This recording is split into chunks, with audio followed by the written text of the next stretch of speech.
you can be free and have the social safety net that you created to then be able to pursue whatever you want to pursue. I'm like, if I can, be Harriet Tubman for financial freedom, I'm trying to free as many people as possible. I might not be able to end slavery, but I'm going to free as many people as I can to be like, yo, there's another way. Whether you choose it or not is up to you.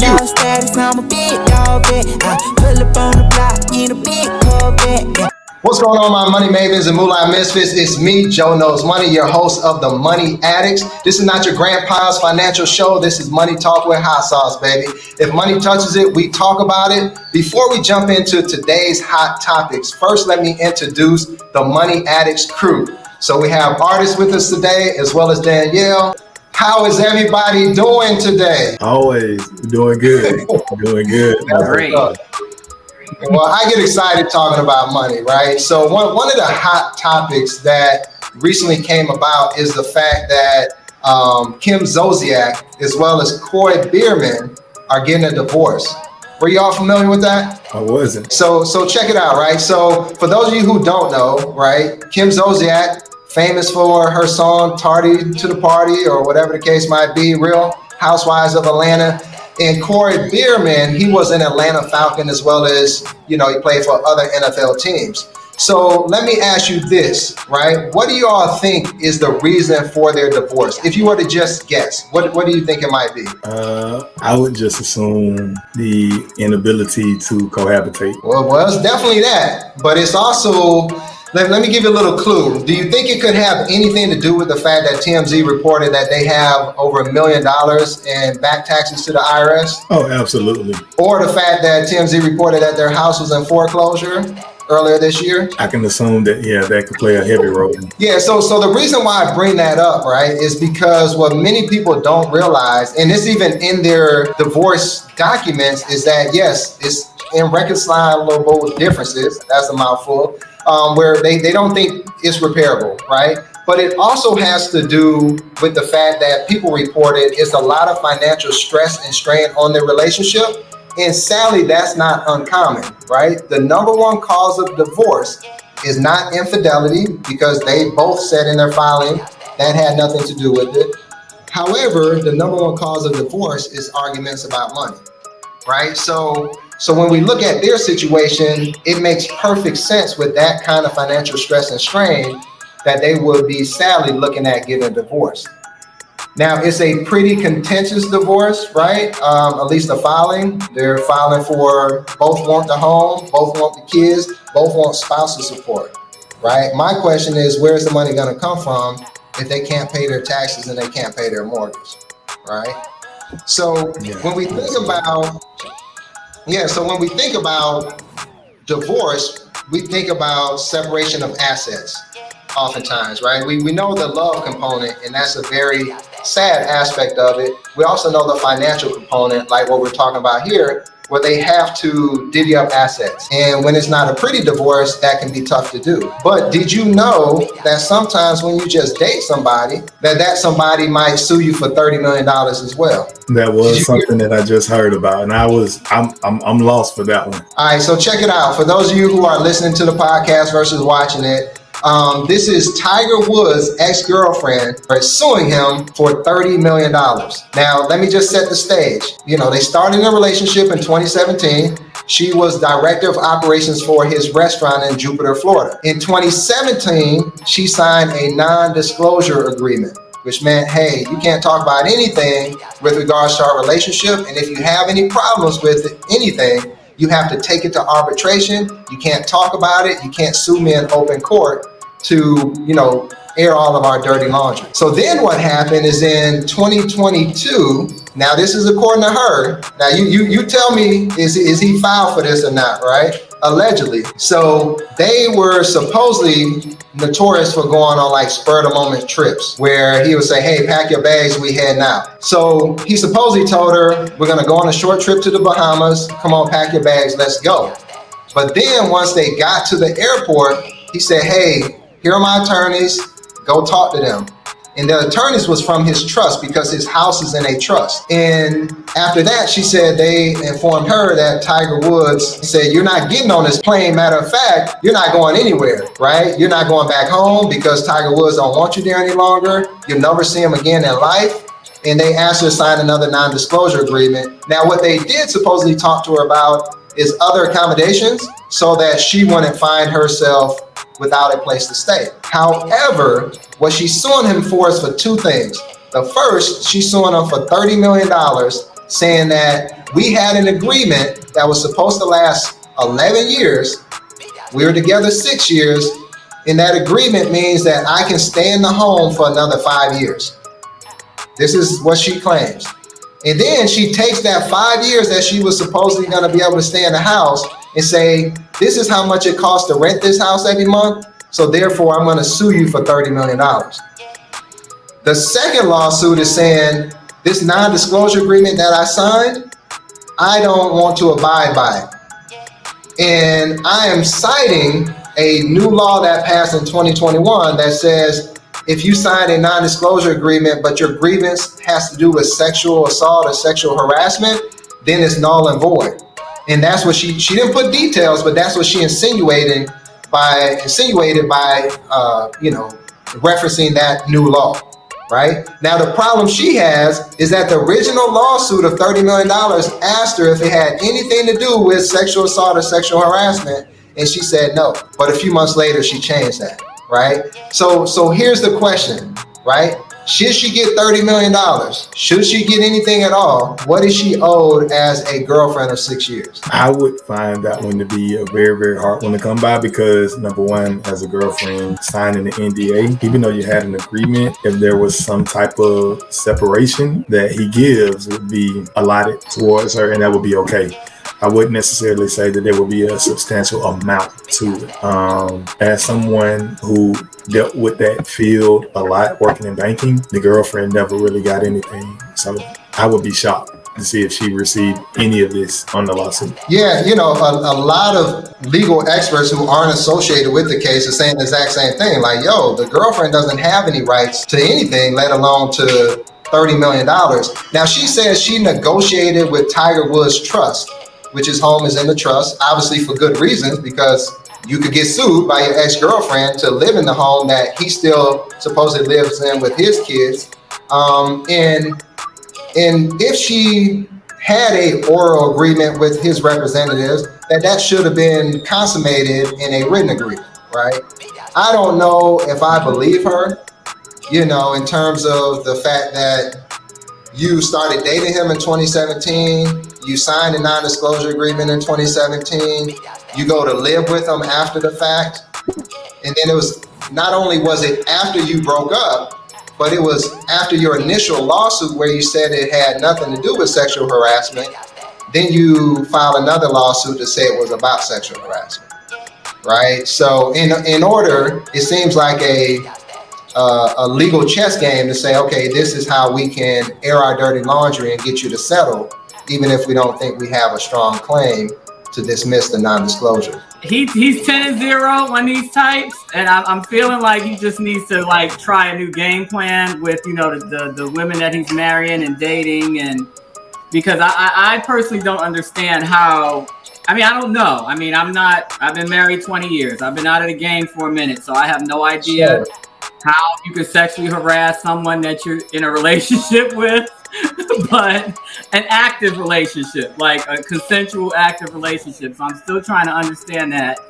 And then just the idea that they're not married, there is no legal burden on him to give her anything. There's no, if I'm not mistaken, are they in Florida? Because I know he's based in Orlando, and I know he opened up a golf. I don't think I live in Florida as well, and I don't think Florida is a palimony state. It's definitely not a common law marriage state. So I don't even know what legal remedy she can even. Is there some kind of breach of contract that she's trying to go after? I don't know what she thinks she can get out of being a girlfriend. Well, she's saying she had a verbal contract with the representatives of his trust, which the house is in.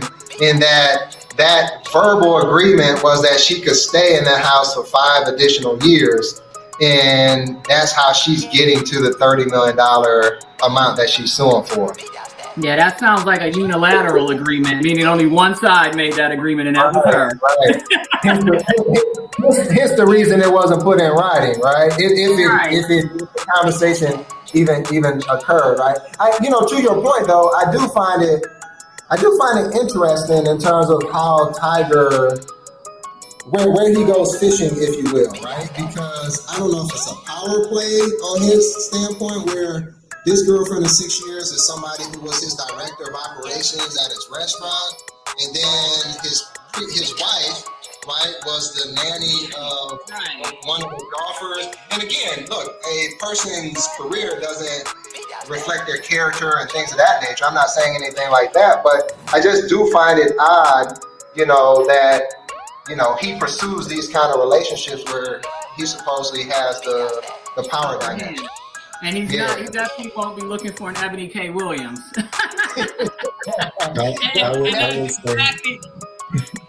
would say that he was under duress when he makes these decisions.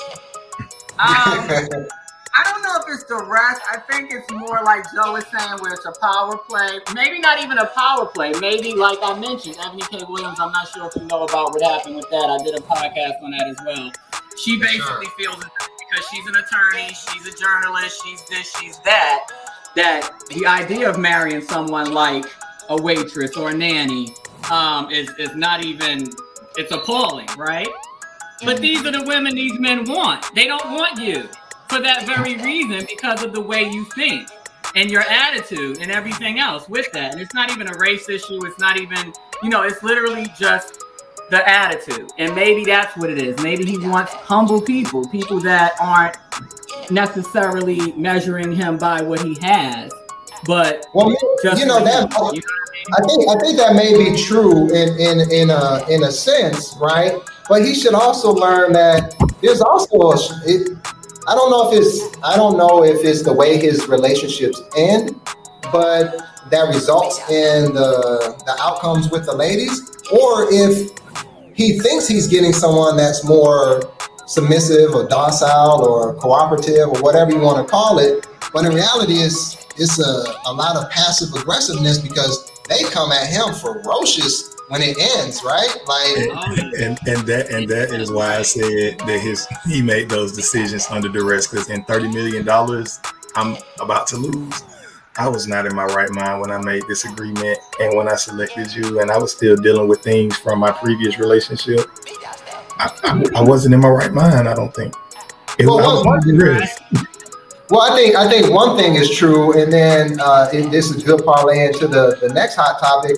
I think the one thing is true here is that whatever you think your agreement is, it's not that unless it's in writing. Can we agree upon that?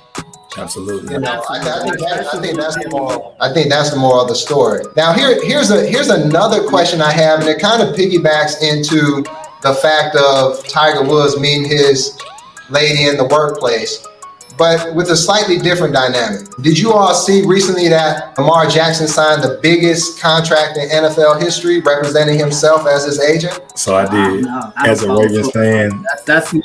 Look, as a Ravens fan, yes, I saw that. And what were you saying, Danielle?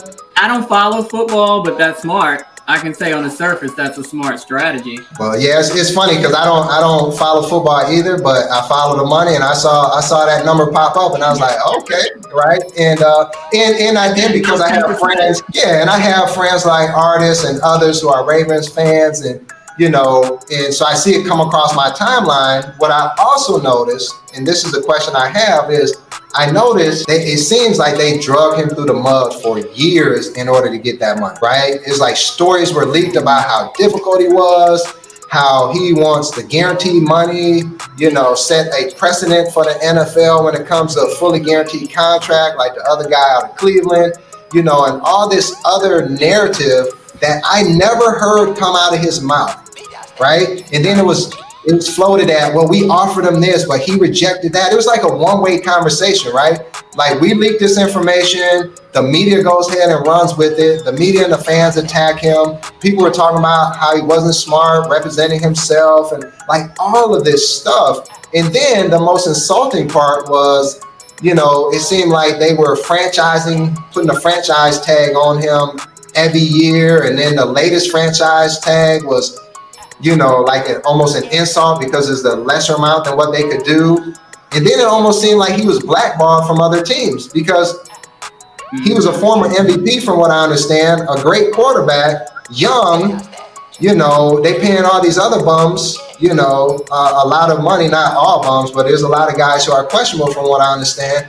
Yet when it comes to him, no other team wants him all of a sudden, right? So here's my question. That's my question. So would you stay with an employer that you had to endure all of that stuff for 2 years, and you may not get his amount of money at the end of the day, but you may get, let's say you get the amount that you were initially seeking. Would you feel good about signing on with that company for an additional period of time?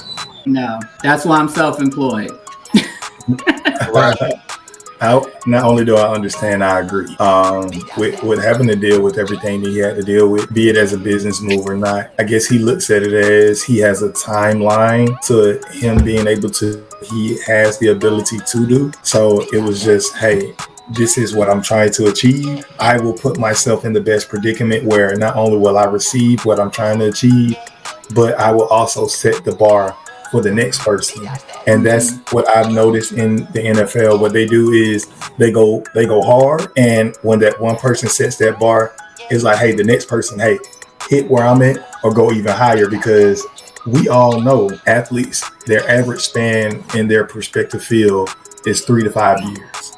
With me having 2 cousins that played in the NFL, I saw one of my cousins hit the brightest light that you could ever imagine, and now he's no longer in the NFL. And he went from being a top prospect in college football to being a person who was able to achieve everything that he wanted to achieve, but being out of the NFL for 5 years. So with Lamar Jackson literally being able to do what he did, I applaud him. But will I say that it would be peaches and cream in that organization for him? I strongly believe he's lost all respect for the organization. He did what he had to do to get the finances to make sure that he and his family are set for a long time. And now it's all about, hey, let me start planning my exit strategy.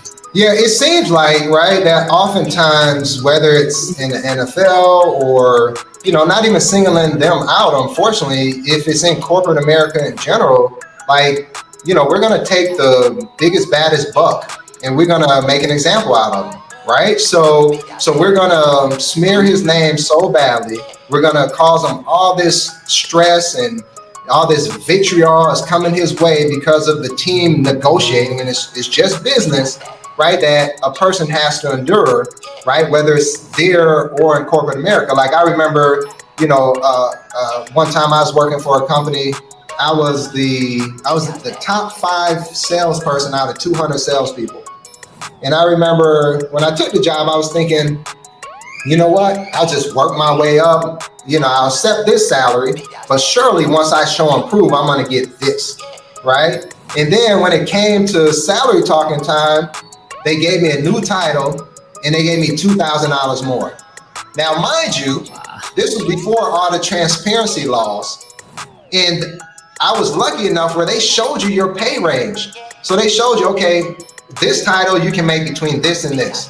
This next title you make between this and this. So I looked at it and I said, well, wait a minute. I was making on the bottom of the first pay scale. Now you give me a title boost, and I'm not even on that one. So surely you're going to bring me up to the minimum, right? And I remember talking to somebody who was in the know, and she was like, they think you're not being grateful and you're giving them pushback. Say what? Right? So I think a lot of times, it's meant to, like just shut up and be grateful when you truly know your talent and how great you are, right? And I feel like that's what they were doing to Lamar. And with that company, in my situation, I got a far better offer where my salary almost doubled, right? 6 months later. And one of the top guys there was like, hey, why didn't you come talk to me? This, that, and other, anything we can do? And my answer was no, because I knew at that point, even if they matched the salary, I wasn't going to be able to ask for anything else for another 5 years. Right. right? Right, then you'll end up plateauing. Exactly. Yeah, they really act like they did me the greatest favor ever, matching what somebody else was going to do when they recognized my value. So, all right, Daniel, I heard you say you wouldn't stay. Artist, would you stay?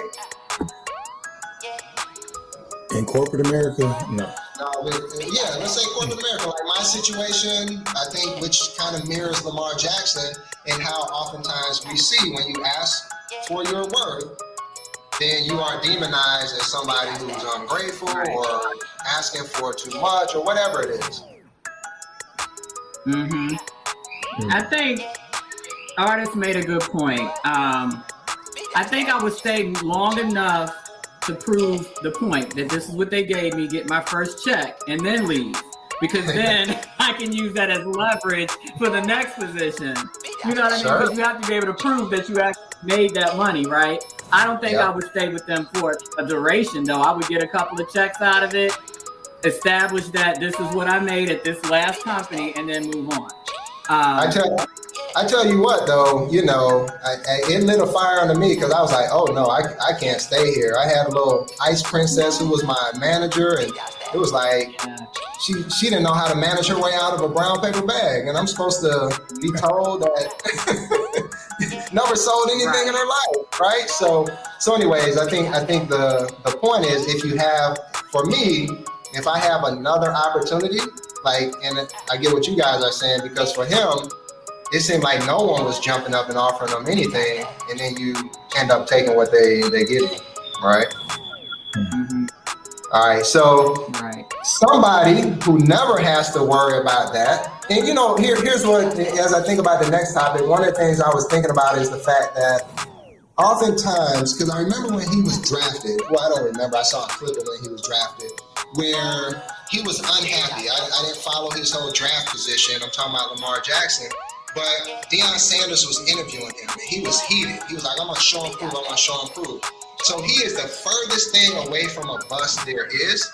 However, athletes get labeled with that term all the time. And it's most oftentimes, not always, most oftentimes these are black athletes, right? And we just pile on. Yeah, he was a bum, he sucked, this, that, and other. But how come we don't ever talk about the biggest bust in history, like the ex-CEO of Yahoo? Are you all familiar with Marissa Meyers? Yes. All right. Does that name ring a bell? No. All right, so He's the investment guy. I just do real estate. So check it out. So here's why I bring her up, and here's where it ties in, because we're talking about the fact that, at least I brought up the fact that in the NFL there's some, mediocre people who are getting paid as if they are elite.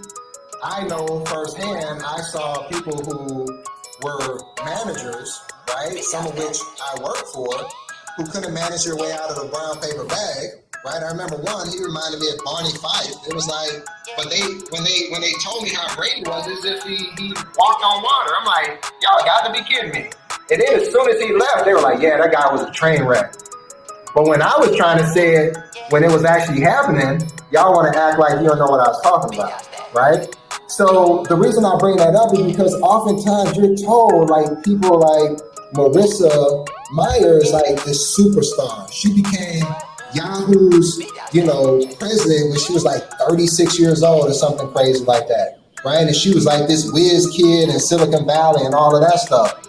But it turned out she was none of that, right? Matter of fact, do you all remember the app Tumblr? I don't even know if it still exists, but you all remember that? Mm-hmm. Yeah. I barely remember. I didn't have it. I remember hearing about it. I didn't use it, but I remember it. Yeah. So she paid $1.1 billion for it. Now, she is now expressing that she has regret around the fact that at that same point in time, she could have bought Hulu for slightly more than that, right? Or she could have even bought Netflix, both of which they analyzed these companies. She could have bought it for $4 billion, and now it's worth over $140 billion, right? So it made me think. I'm like, she was touted as like this highly sought after CEO. She's the greatest thing since sliced bread. But then she lay an egg like this, and I'm like, well, how did she even get in that position? Well, first off, she was the 20th employee of Google, right? Now, according to Business Insider, she slept with her boss, Larry Page, which is the co-founder of Google. She rose through the ranks quickly, and then she got credit for everything. The search engine, the Google Maps, the Google this, the Google that. And then 5 years later, she cashed out big time when Google had their initial public offering, IPO, and then she partied like a rock star after that, right? So that was her claim to fame, being the 20th employee, slept with her boss, allegedly, and then cashed out, right? But then on top of that, they reported that she had a hard time relating to others, which proved difficult for her to manage employees as well as oversee Google products. Why? Because Google products are in the hands of people. So she has a tough time communicating with people. She would have a tough time doing her job. So the frustration internally for Google grew to the point of, because people were saying, oh, she's not interested in the business side of things. She thinks she's always right. And she's pedantic. I gotta look that up. I didn't know what pedantic means. Do you all know what that means? No. So that means, You're not alone. that means she has a nitpicky leadership style. Okay. Right? Okay, in other words. Yeah, so let's think about all of that. So, given the fact of sleeping around at work, not being well liked by employees and the consumers and things of that nature, yet she gets rewarded by becoming the CEO of Yahoo. Do you all think we could ever done something like that? Yeah, you have to sleep with the CEO. That's the that's the key. That was it right there. That's up to you, man. No, but isn't that interesting, right? That we have a situation where, we're told like you're asking for too much, or you're going at it alone. That doesn't make sense, and all of these things. Yet these other people are held up as if they're the smartest things on earth, and that just isn't the case.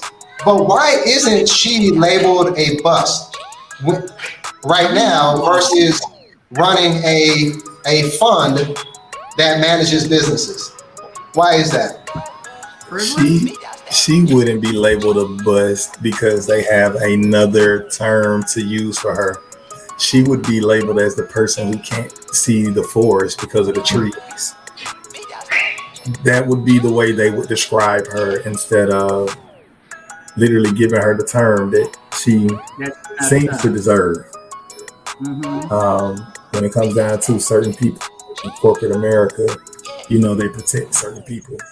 They want, hey, you may have been able to not be able to do what could have been done. Oh, it's because you weren't ready for the acquisition. You didn't see the growth or the potential that Hulu had, the potential that Netflix had. You saw the demise of Redbox. So yeah, you were thinking on the best interest of the company.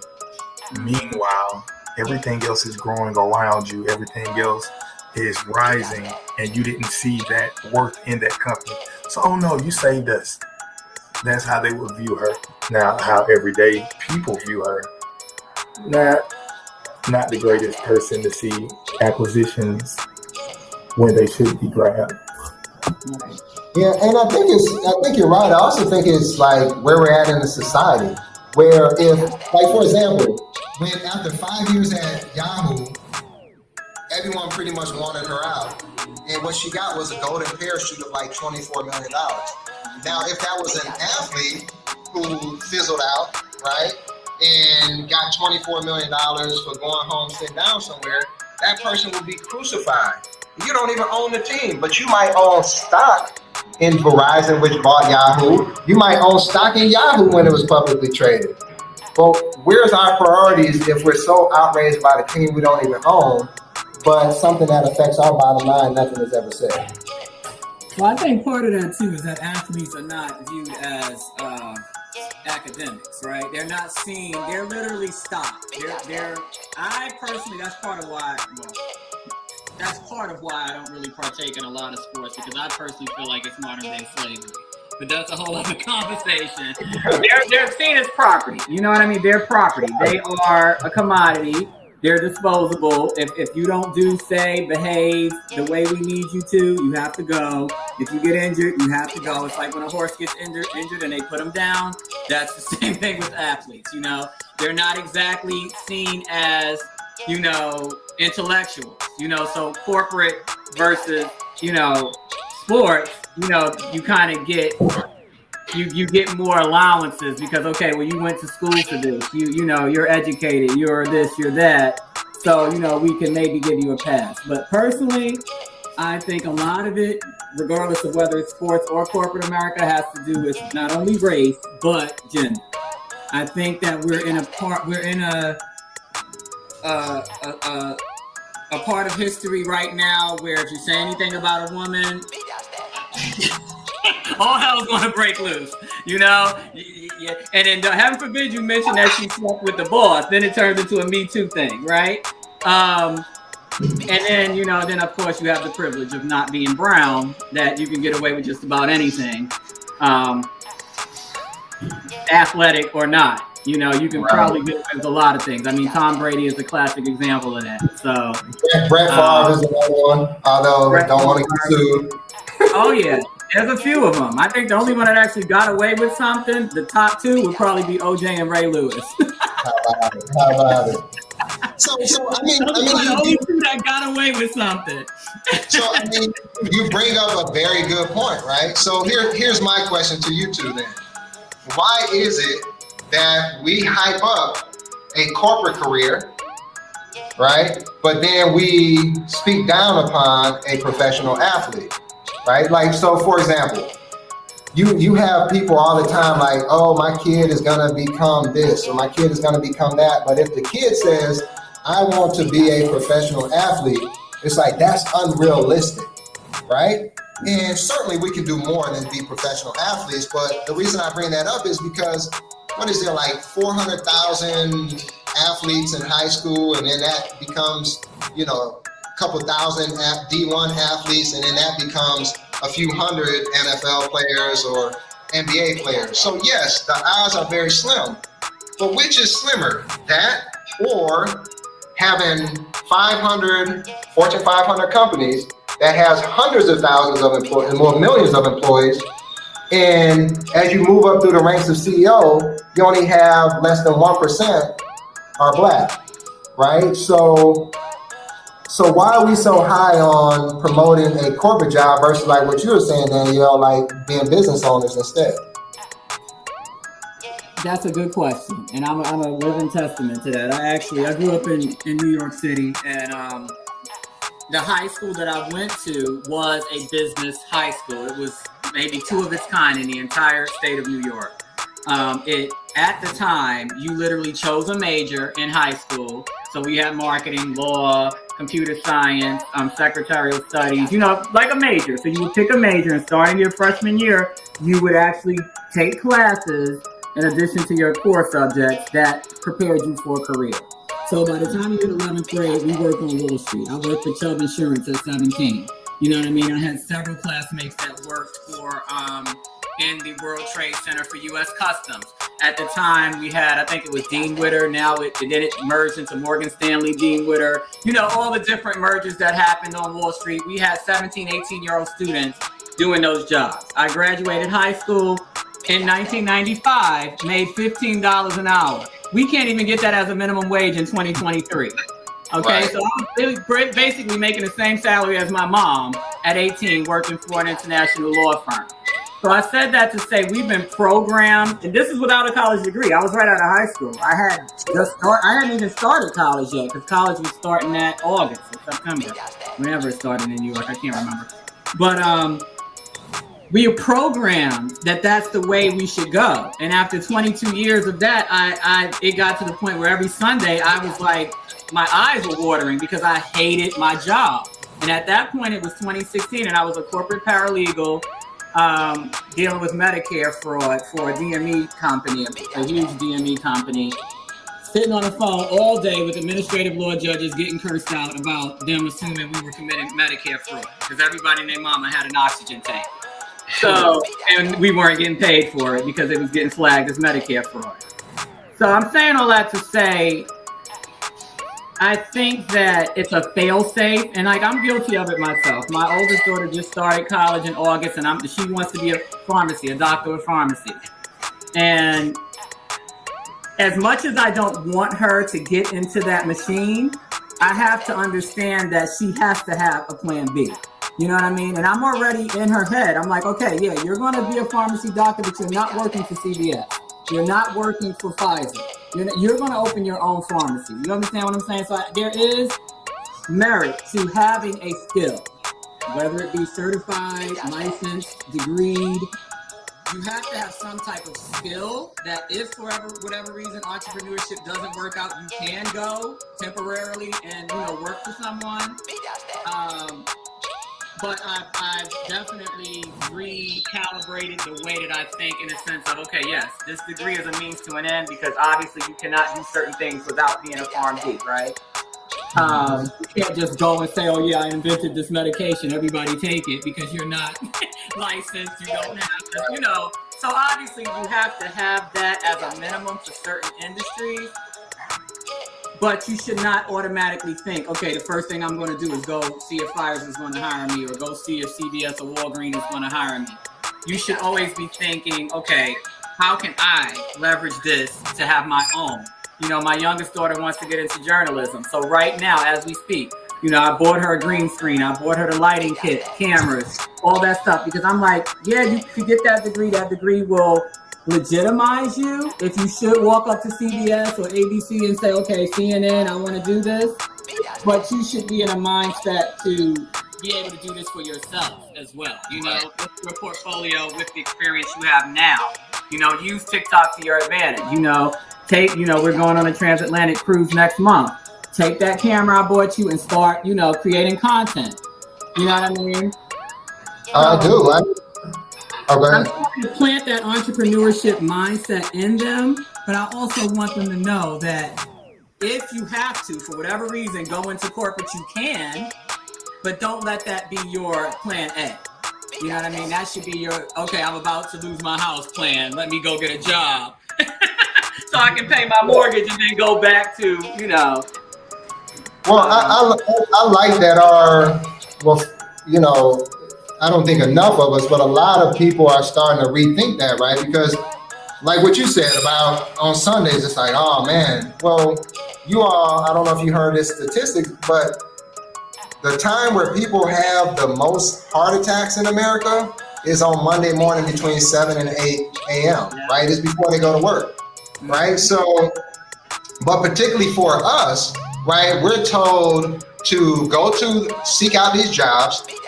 And we know that on average, Black women earn 40% less than their white male counterparts. We know Black men earn close to 30% less, right? We know that Black men get hired less with a college degree than a white male who has a criminal record, right? We know the whole thing with your name and how based upon your name, you're less likely to get called back on your resume. We know all of this, yet we're told, hey, go into this burning house and ignore all of what's going on around you. Get you a mentor to help you navigate, don't say this, don't do that, don't push here, don't push there. And it's like, no one ever tells people to get the hell out of the house. Yeah. Right, don't go into it to begin with.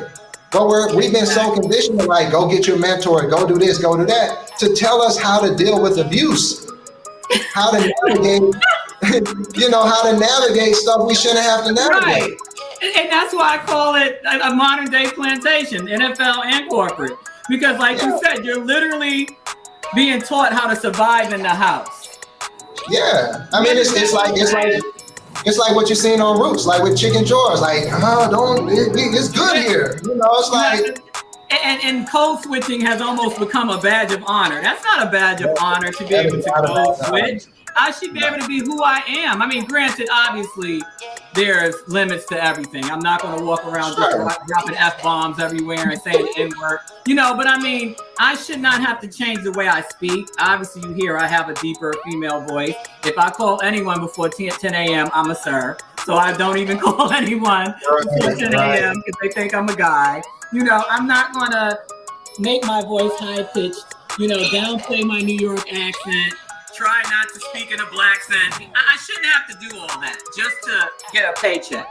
You know what I mean? I agree. So artists, let me bring you in on this, right? So, you know, obviously, we were just talking beforehand. I think you're doing great work. You know, I'm a product of the same HBCU that you're a product of, and now you're encouraging students to come, right, matriculate at our alma mater.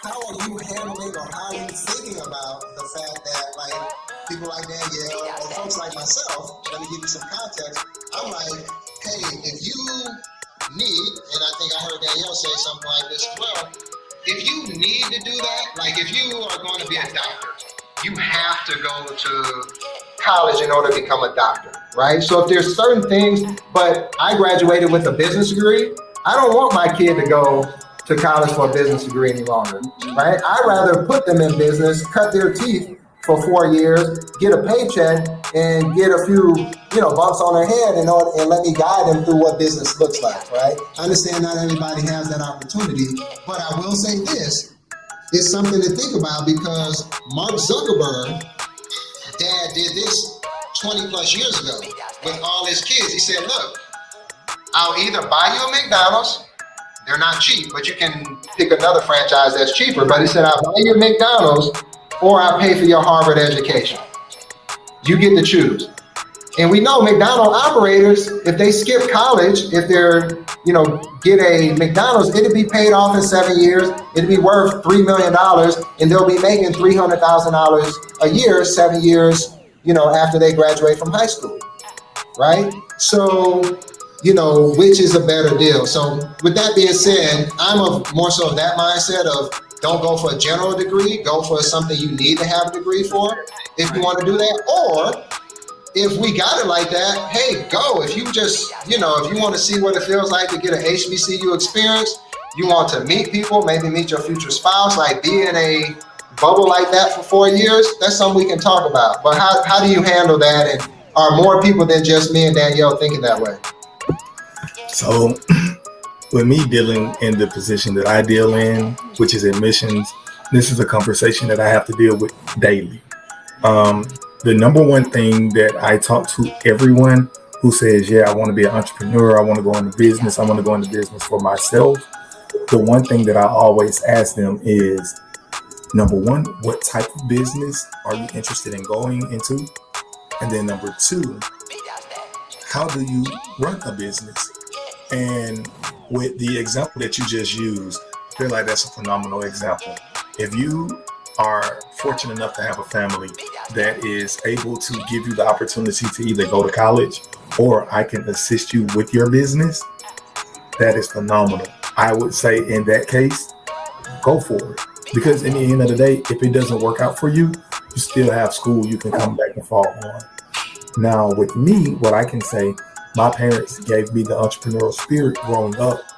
So with me having the entrepreneurial spirit growing up, when I came to college, I came from a 2-parent household, but I found out college is not cheap. So when it came down to me literally staying in school, being from a 2-parent household where money was not just flowing, I had to come up with the rest. So wash cars. I started my mobile bartending business on my HBCU campus. So, you know, with that being stated, a lot of people don't have that drive. A lot of people don't have that push. A lot of people don't have that motivation. So when it comes down to a lot of younger people telling me that, hey, I don't want to go to college, I'm going to start my own business. Number one, do you have the determination to do it? Are you disciplined enough to do it?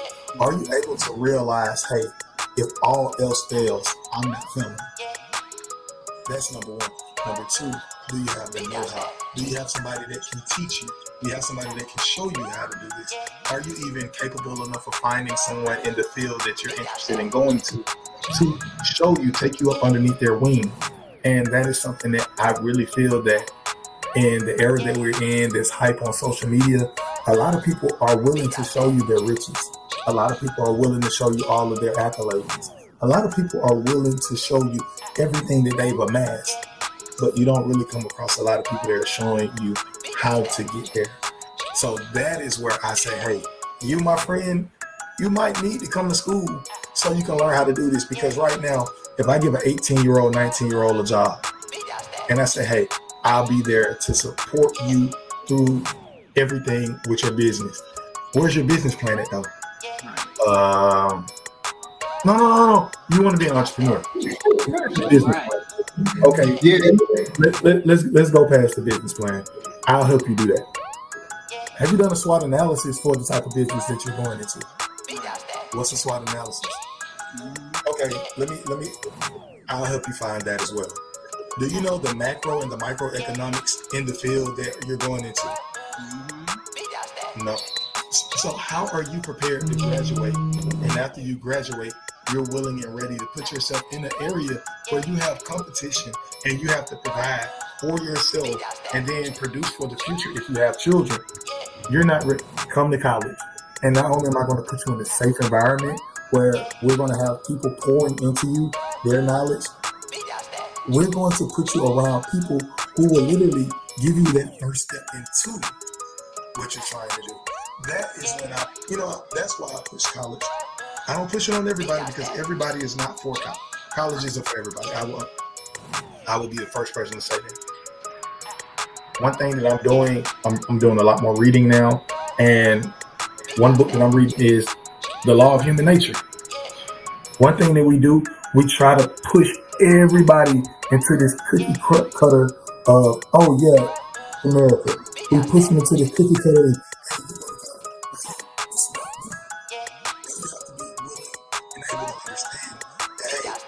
Everybody is not like you.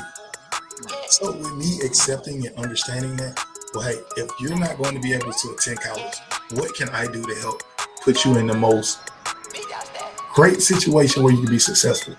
So those are the things that I deal with daily. Yeah, it's funny, and I appreciate that insight because I was just chuckling to myself, and it's so, and I'll tell you why, because a couple of reasons. One is that that's a pet peeve. I can't stand when people be like, yeah, I'm going to do this, but they don't have a plan for doing it, right? And then, or sometimes I have people who know I own franchises and things of that nature be like, yeah, I was going to get one of those, and or hey, I want to talk to you about getting that. I'm like, did you look at the website? Did you do like the basic research? Because I'm to your point, a lot of people won't share how they got to where they are, right? But I'm an open book. But I have so many people coming to me asking me. I'm like, now I'm just like, hey, look at the website. Come to me with anything that's not covered on it, right? Because otherwise, you're not showing me enough initiative that you're really just trying to, you're just acting laissez-faire about it. It's like, no, you need to be serious if this is what you want to do, right? You need to have done everything that you could possibly do. So I think about those kids you probably meet with who are like, I want to be an entrepreneur, but like you said, don't have a business plan, ain't got this, ain't got that. And even if you don't have all of that, I think the thing you need to have is the drive, right? Like for me, right? I came from a 2-parent household, but I grew up in the ghetto. We didn't have any money. I was on Pell Grant, all of that kind of stuff, right? But when I was at our school, I did everything. I was an RA. I had what's that with the Pell Grant? You do the work study, or I ran track. I wasn't particularly good at it, but I got some money for it. I did everything, right? Anything I could do in order to defray the cost of college. So when I left, I could afford myself enough runway where I didn't have to jump into the first thing that was offered to me, right? So the point is, but if you sat down with me and said, when I was coming out of high school, it's like, oh, I already knew I wasn't going to be broke because I was working at Walgreens, and I'm like, okay, well, they have, their culture wasn't one of needing a college degree because their founder didn't believe in that. Not that it was a bad thing, but allowing blue collar people to move up the ranks, right? So I'm like, in high school, they offered me an assistant manager position. Unheard of, boom. If that didn't work, I'm looking at getting my CDL, I'm looking at going to the Air Force. I'm like, whatever I need to do. But if somebody would have came to a kid like me and said, hey, and this is what I would tell kids, and this advice, vice versa, isn't for everybody. But if there's a go-getter, I would say, hey, look, work. If you're already in high school like I was, you're working, you're excelling, they offer you assistant manager job, think about taking it. And here's why you should think about taking it, because you can save up your money, particularly from my hometown of Milwaukee, buy you a duplex, right? Rent out one side, live in the other, and that person's paying your mortgage. And then with the money that you save, you can buy this investment property, that investment property, that investment property. So by the time that most of your peers are graduating from college with debt, you already have been earning money versus losing money, right? There's value in college education, so I don't want to exactly frame it like that, but you're earning money versus going in debt. How about that? And so then you're like, okay, this is a viable option, particularly because of artificial intelligence, right? So I know you're in real estate, Danielle. How I look at it is, I don't know if artificial intelligence is going to do away with people like myself, a certified financial planner or a lawyer. I mean, that thing can pass the bar exam now. Or if it's going to do away with a pharmacy degree, or, what is going to be left, right? Maybe plumbers, things like that nature, where it doesn't seem very viable for, technology to take it over quite yet. But I don't have to worry about what's next if I know that whoever is working, whatever they're doing as a living, going to need somewhere to stay. Right. So all I have to do is own something where they can stay, and I don't have to worry about chasing the next career, things of that nature.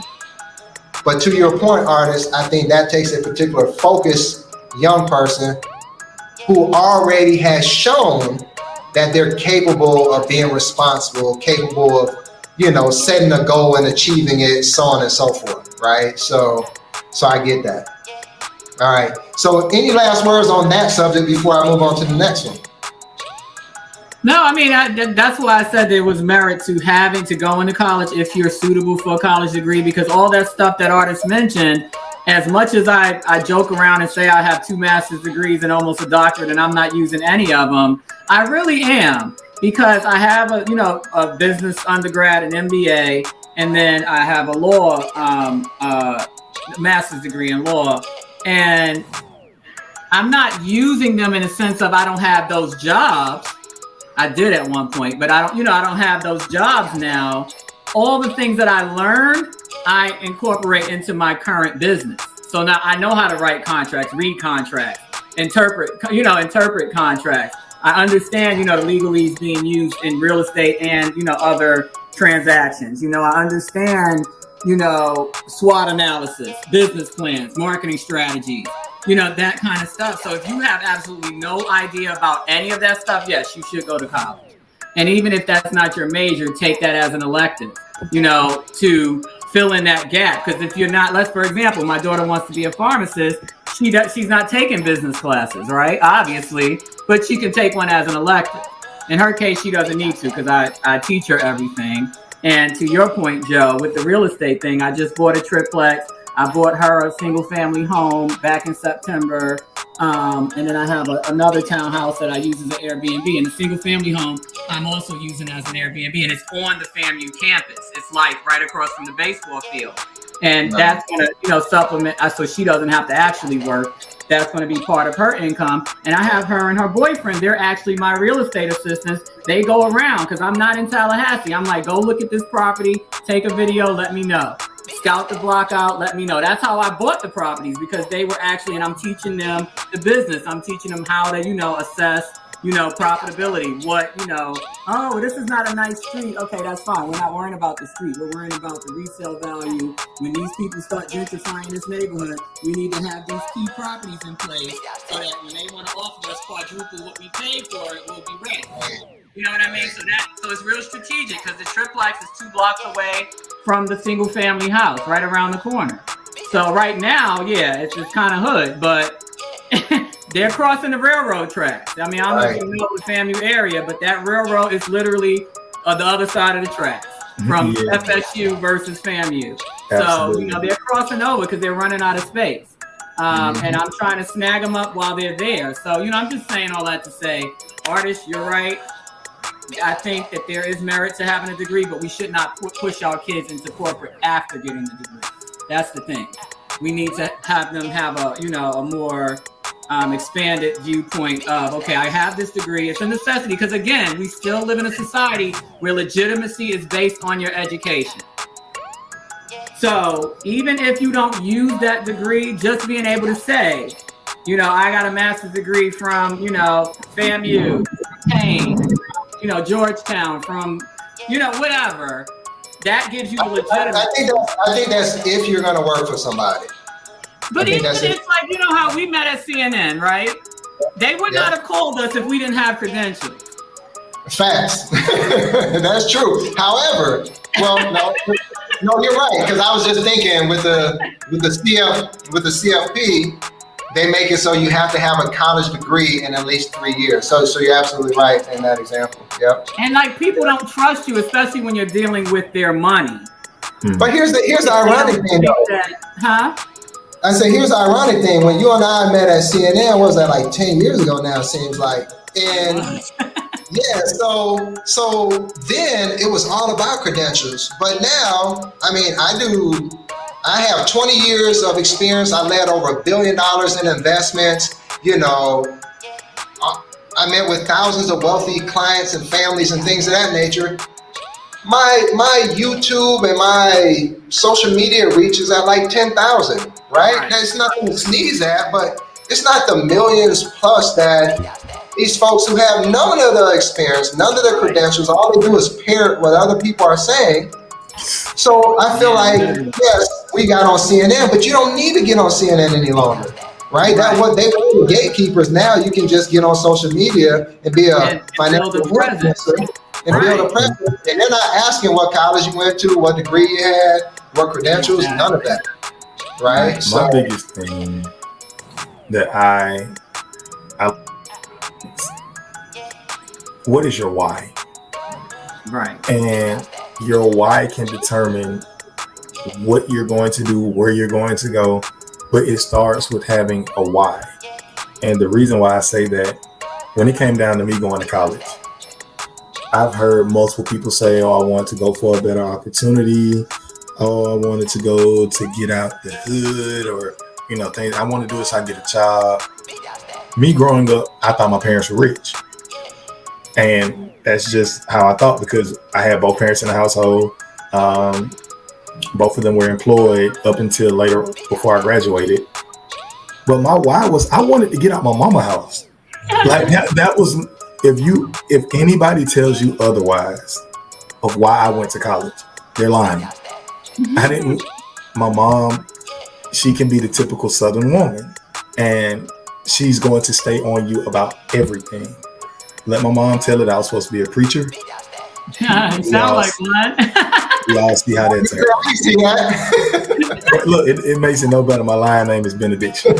But I just wanted to get out and have freedom. I was 16 years old as a senior in high school. I wanted to see what the world had. And staying home, I couldn't get that. So I had to go to college. I couldn't go into the military. I was too young. But literally, that was my idea. And with these students, when they come down to saying, I want to start a business, I ask why. Oh, I'm trying to get to the money. You can get to money doing anything, like right now. And I told them, I walked away from corporate America to do my business full time. I'm a bartender. I make more money being a mobile bartender than I did in corporate America. Like, I literally had so much free time after working for myself that I'm able to donate it to my college now and give them the time to help assist with them getting enrollment.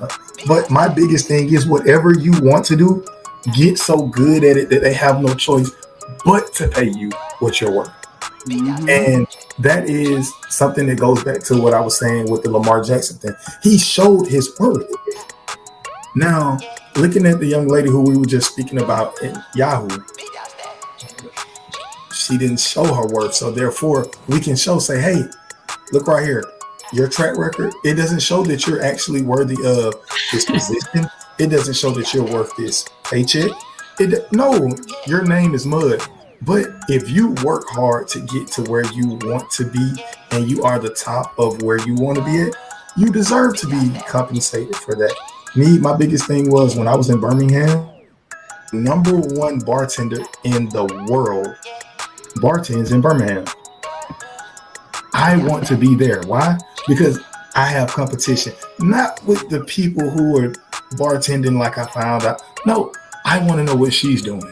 Mm-hmm. I want to know, how did you become the number one bar? And as I continue to learn more and more about her, she didn't even know I was a bartender, but I used to be in her bar all the time. I don't think that a lot of the younger generation right now, and this is no slight or no fault to them, I don't think they know to allow this to consume them so they can be successful. You have a lot of people that say, oh, I'm going to go be a hairdresser. I found out the hard way. Hairdressers on a low scale make $10,000 a month. Oh, yeah. So I'm like, how have you been practicing doing hair? Have you asked, could you be a shampoo girl at a beauty salon? To the gentlemen who are saying that they want to go and be barbers, hey, it's a whole bunch of people who are homeless and less fortunate. They wouldn't mind if you cut their hair, and that's all the practice you need. But So they just want to be successful. I want to get to the win. So two things I'll say, right? And then we'll move on to the next topic if that's okay. But I think the first thing is that I always tell people no one's truly going to pay you what you're worth. Otherwise, that company would be not for profit, right? There always has to be a buffer between the value that you bring versus what they're willing to pay you. Now, your example is legitimate, but it's when you have a direct relationship to the customer, that's when being number one guarantees you almost that you're going to be compensated the way that you're supposed to. But like the example I gave, I was top 5, not top 5%, but top 5 salespeople in the company I was referring to, yet all my value shown. I mean, and it was so funny. I look back on it now and like, all of us would get ready to tell them what they already knew about us in our annual review. Look, I did this, I did that, I did this, I did that. And I mean, I had client quotes like, both the people who hired the company and plus the people I was helping. I mean, everything. All for that person who's not as talented as I was, who was given that manager role, to tell me why you're not giving me a raise, right? So for me, it doesn't assure when you're in a corporate environment and when you're working for somebody else. The second thing is what I learned from Marissa's situation is the same thing I learned from Steve Jobs' situation, which I hope more of us can practice this, is that once they get on that college track, that we're not so dialed in to them getting on a hamster wheel that we leave room for them to continue to grow. Because what Marissa did, she started out wanting to be a doctor. Spent a brain surgeon, spent the whole first year wanting to do that and found out she was sick of doing all that work. And then she switched her major. Steve Jobs, he decided, you know what? This college thing isn't for me. Instead of wasting my parents' money who were lower middle class, and this is what they saved up their entire life, I'm just gonna drop out, but then I'm gonna drop into classes that I'm interested in, like calligraphy. Something that made no sense at the time. Right. Dude, however, 10 years after starting Apple, it's the whole reason that we have all the beautiful characters when it comes to the fonts and things of that nature, right? So that we can maintain that flexibility with our heirs, with our kids, right? Speaking about heirs, Lily Collins. I didn't know who she is. Have you ever seen Emily in Paris before?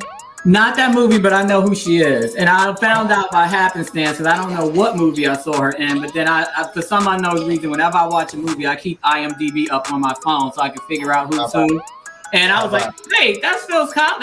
He has a daughter that's an actress. That's how I found out. But yeah. See, I had no idea. I saw a headline on TMZ where they were talking about the fact that she recently got, she was at the spa. She put her valuables, I think, in a safe at the spa or the hotel. I'm not sure which she was at. Mm-hmm. And then once she got out of the spa, all her stuff was gone, including her engagement ring, right? So obviously being robbed, I'm sad that happens to anybody, right? And so because I'm always thinking about the money aspect of things, the first thing I thought to myself after, man, that sucks, is this a silver lining for her? Because they stole her engagement ring. And the question is, and it was a diamond one, I saw it on her hand, are diamonds for suckers? Right? Because now she can just get the insurance money and don't have to go get a tattoo. Right. So, because I did a video one time where it was like, are diamonds for suckers? And the premise was because they're not rare and they're not valuable. Right? They're controlled, right? There's a lot more diamonds stashed away than they are in the supply, right? And so they can increase or decrease, the diamond syndicates can, the value of a diamond, similar to OPEC when it comes to the oil countries, right? They can cut production, increase production, whatever the case might be. And if you ever try to return a diamond or try to pawn it or whatever the case might be, it's worse than a car. You know how they say you drive a car off the lot and decrease in value like 30%? You take your diamond out of the jewelry store and you try to give it back, it's going to be reduced like 70 or 80%. Right? So that's the question now. Are diamonds for suckers or not? Well, I'm biased because this is costume jewelry. The only real jewelry I have is my ring. And I'm not a jewelry person. So yeah, they're for suckers and then, of course, the whole thing with the blood diamonds and all that, I'm not down with that. And then the blood diamonds aside, the mineral wealth being stolen by non-Africans is just staggering.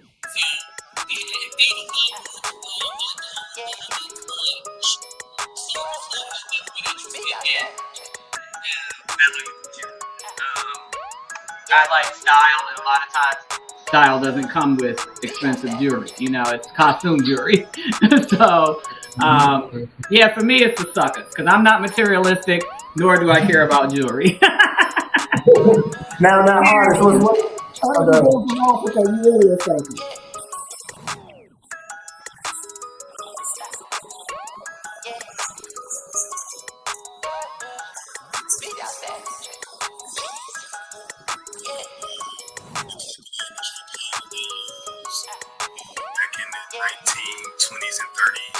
to generate knowledge about their company and things of that nature?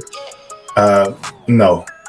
Also doing further research and finding out that the most of the diamonds that you utilize in jewelry today, they're not new diamonds. They're old diamonds from older jewelry. No, and it's so funny that, this question came to pass because one example that I always use is, I think I was in my mid-20s and the young lady that I was dating at the time, she kept telling me about the ring that she wanted, and her cousin had a 3-carat diamond engagement ring.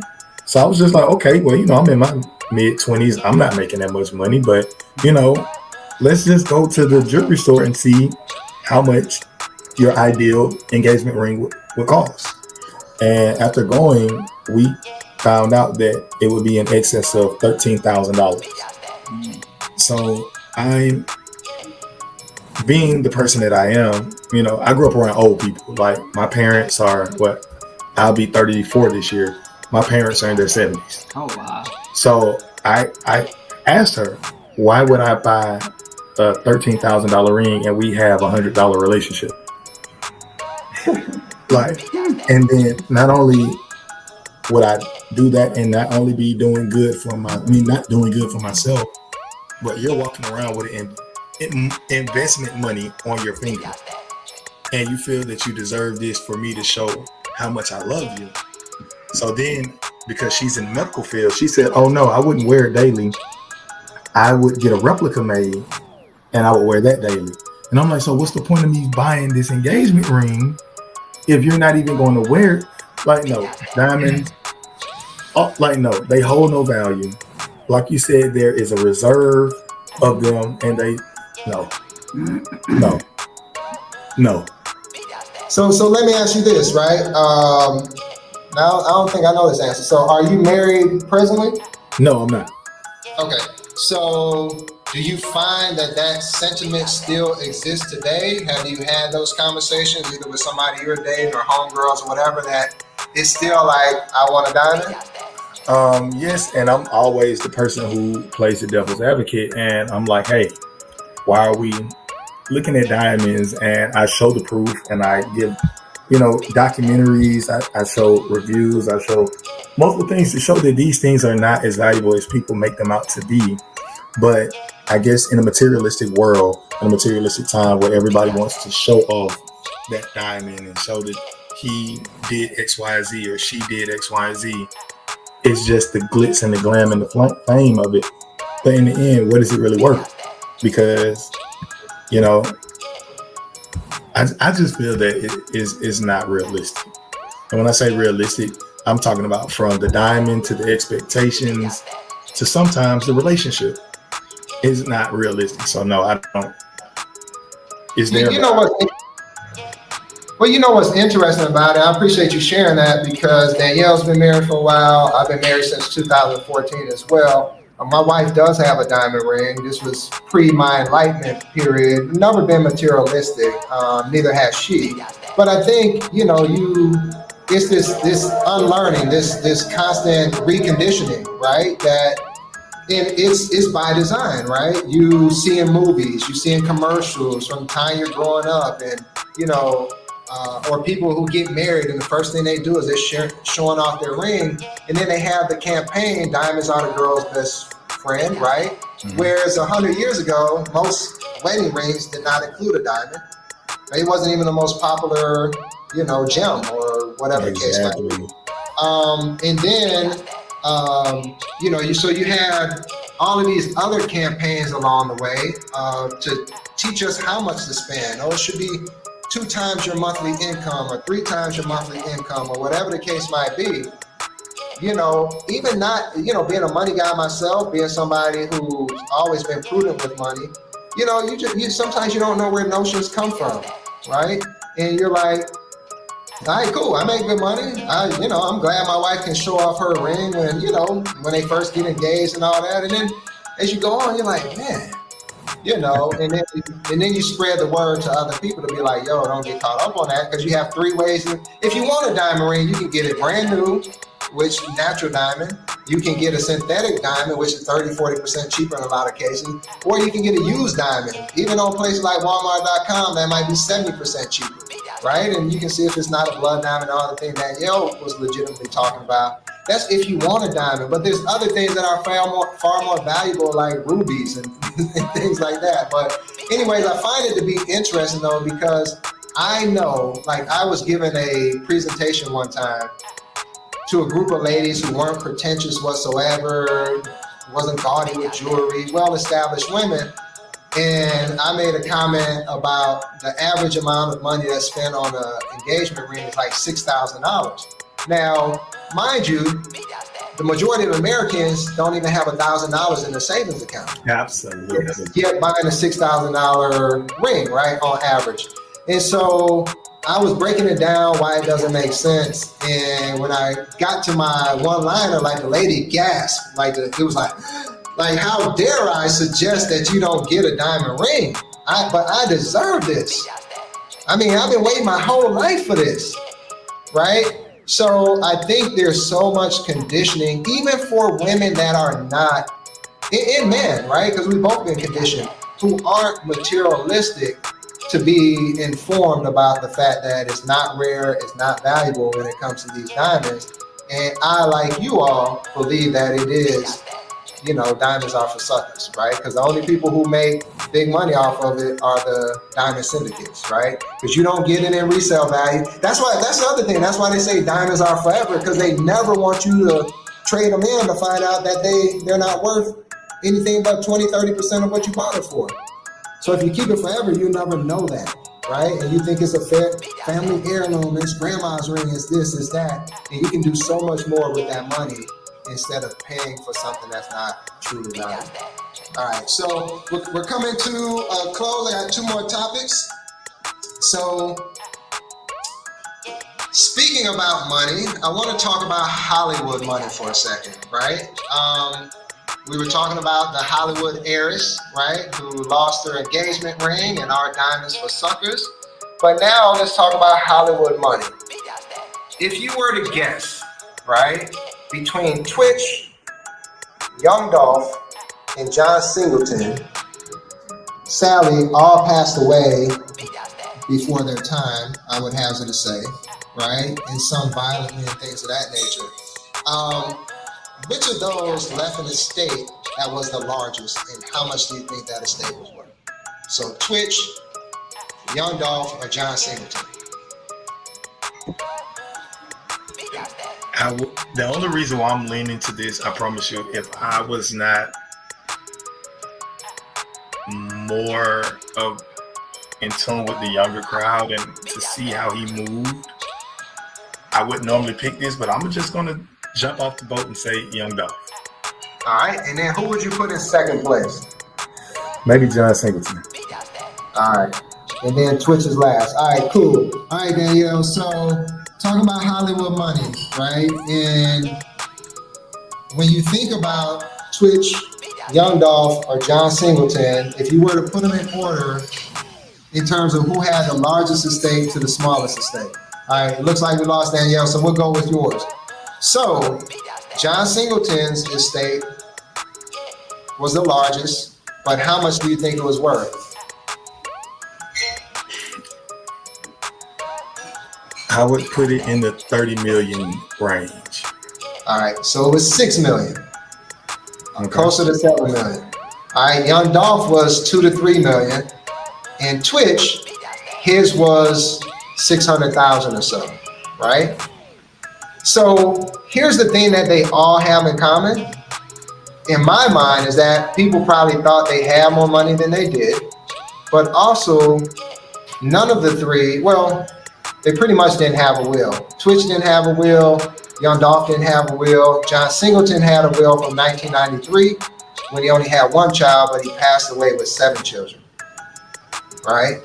So to me, why this conversation is so important is because oftentimes we've been talking about social media during this discussion, we've been talking about other things, but oftentimes we do look at social media and think people are doing so much better than maybe what we're doing or what other people are doing. And then when you look at it, like Young Dolph, for example, that's who I would have picked, because I'm like, man, he got a fleet of cars, he was an independent rapper, so on and so forth. He was in his late 30s, and 2-3 million isn't anything to sneeze at. I just don't think it's a lifestyle that you can afford, all these luxury cars and homes and things of that nature, unless you continue, making money on an ongoing basis like that, right? So I think if I were to, I found Twitch is the one that got me into this realm, because when I heard 600,000, I was like, wait, what? He was executive producer on the Ellen Show the last year or two. He had an executive producer spot with another show she did. He was, all these different things. So I was a little surprised about that. So I want to look at what other people were doing as well, right? Mm-hmm. So lastly, Tyler Perry versus Byron Allen versus 50 Cent, Shaq, and Kenyon Burris. The fight for BET, right? I guess it's really not a fight. It's like who is available to buy. So which one of those are going to be able to buy? Now, I put in there, like, do we care? Like, is that a subject you really care about? I'm indifferent. And the reason why I'm indifferent is because the BET you and I grew up on is not the BET that we have today. So with that being stated, would I like for some sort of BET to be around when my daughter gets older? Absolutely. Just a television network that has a history of being Black entertainment television, and for her to see more people as her like herself. But with the individuals that we are naming up here, I'm just like, I don't know. What about you, Danielle? Can you hear us?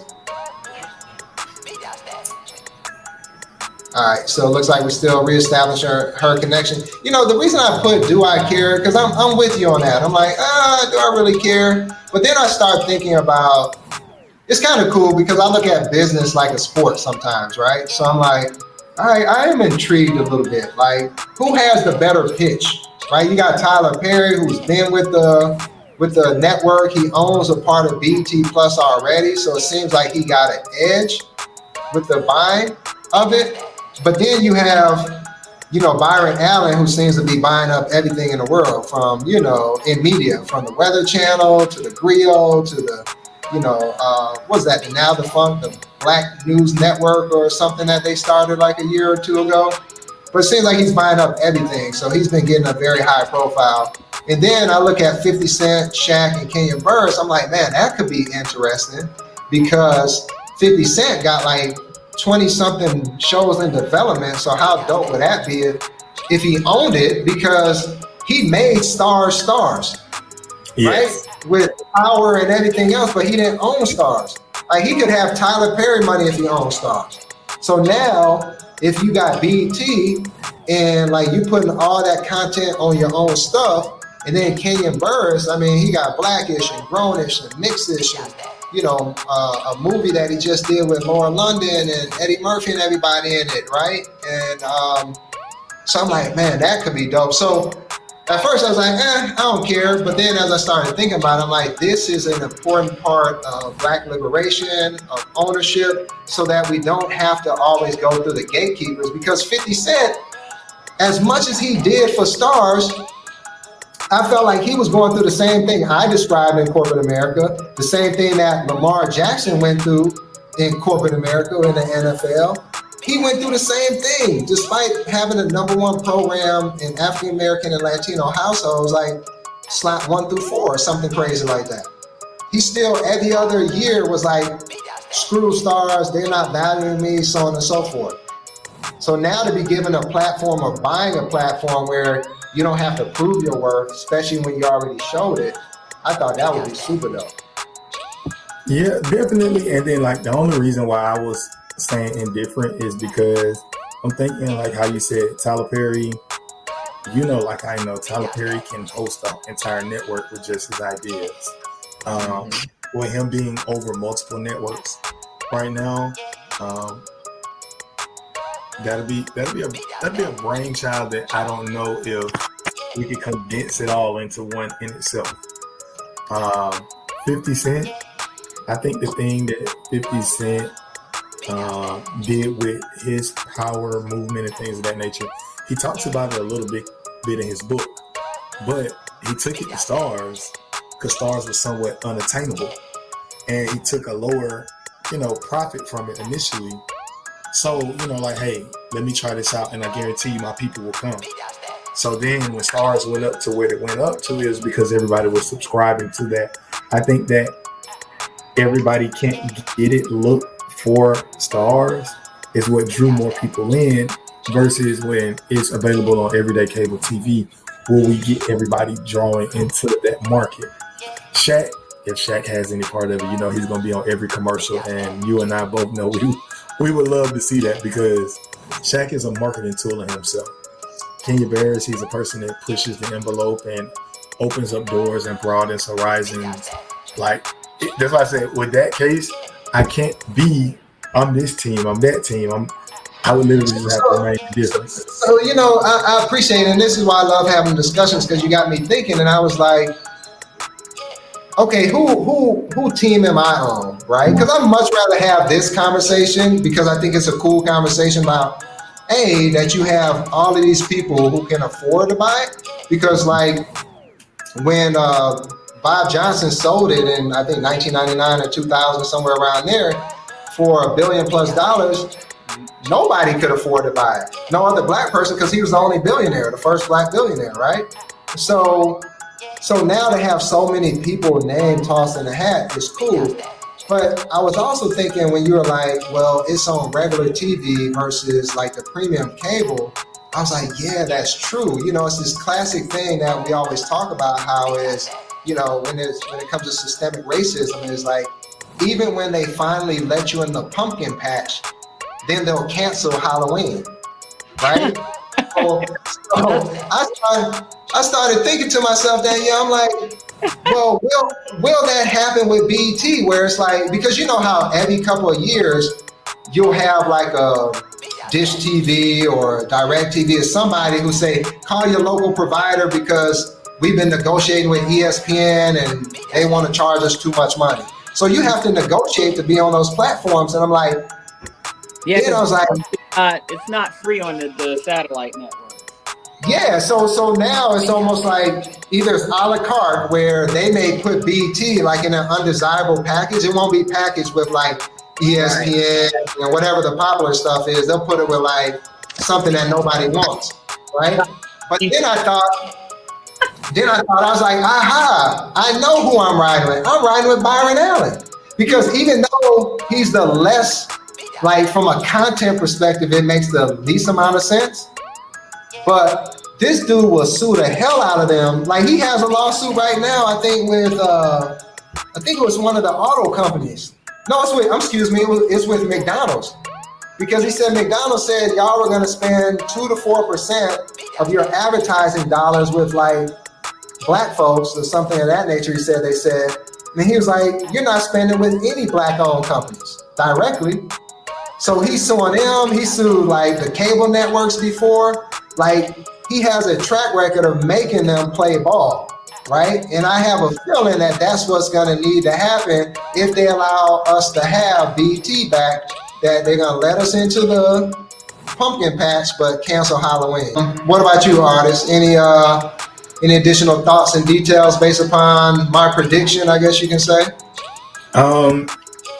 I look at this if it is to be acquired by someone else black, I would look at this as the Tumblr acquisition. So it's something we were talking about with Yahoo. So Tumblr started out this one way, and they sold it to Yahoo for so many millions and billions of dollars. Yahoo bought it but didn't know what to do with it. So then when Yahoo started going under, the original owners of Tumblr came back and bought it back for $1 million and then took it even higher. I feel that this would need to be the same exact ploy with BET. If we do buy it back and we buy it back and make it black again, we need to take it even higher than what it is right now. And the reason why I say that, it doesn't have to revert back to all music videos. But you remember when we were growing up, we had Teen Summit. Yeah. If there was never a need for Teen Summit before, there is one now. Oh, yeah. If there was never a need to push HBCUs before, there is now. I feel like when we were growing up, it was the introduction to the world to HBCUs. With my mother being a product of Morris Brown College, I knew that if I went to college growing up, I wanted to go to Morris Brown. Then, seeing a different world, things of that nature, I wanted to go to a HBCU. Like I said, I just really wanted to get out my mom's house. So when I was allotted the opportunity to go to college, it was in my mind, let's go to HBCUs. Right now, college in itself, colleges are experiencing low enrollment across the board because our students don't really want to go to college, like we discussed earlier. But if we can put it, and don't just places. I'm sorry, but if we can put it in our children, when I say our, I mean our African American young men and women. Hey, these schools were built for us. These schools were built because back in the day we were not allowed to go to other schools. So hey, you say you're all about building black businesses. This is a black right here. And this black business was not just built for everybody. It was built for you. Now, everybody has the opportunity to attend. But hey, I know you see the fraternities, the sororities, the band, the football team, things of that nature. But boom, this is for you. Them seeing that, you know, all the rappers and things of that nature, that'll be a good, cool plus, because I'm not going to lie. When I'm bartending at events and things of that nature, when certain songs come on, I don't know who this is singing. But BET gave us the opportunity to know, hey, Lil Baby just put out a song, and he put out a video for the song that's been going crazy lately. I think all of that, the African American news experience, I think all of that is needed. See, but here's the thing. I doubt if they do any of that. Right? I think it. I don't disagree. But I think that no matter which one of those groups, assuming one of those groups are the ones that win out, Tyler Perry is going to be highly lucrative because he has shows for days that he can greenlight that's just in his head. He doesn't even use writers right now, right? And if he ever decided that he wanted to like employ a team and everything, I mean, he could more than fill up that place with content. So I think it'll be highly lucrative there. And when it comes to Byron Allen, I don't know. All I know that he will sue the hell out of the advertisers to make sure they advertise. Because like he said, hey, I'm in 90% of black households. So how you not going to advertise with me? Right? So I actually like his model because you can't really point to a Byron. I mean, the Griot is cool, right? But, you know, he has like Cars TV and Comedian TV, and he got all these little things, which I don't know what their numbers are. Maybe they get 50,000 people each, you know, a daily viewership. But he owns like 10 of them channels. So he's like, oh, I got 500,000 right here. I got enough. So aggregate wise, I mean, he's winning, right? And so he's going to get them to play ball. So he's going to do it. 50 Cent got 30 different projects right now that he can greenlight. Kenyon Burris, he's an idea factory, right? Shaq, he can always use his personality. I saw him on, I think it was HBO Max.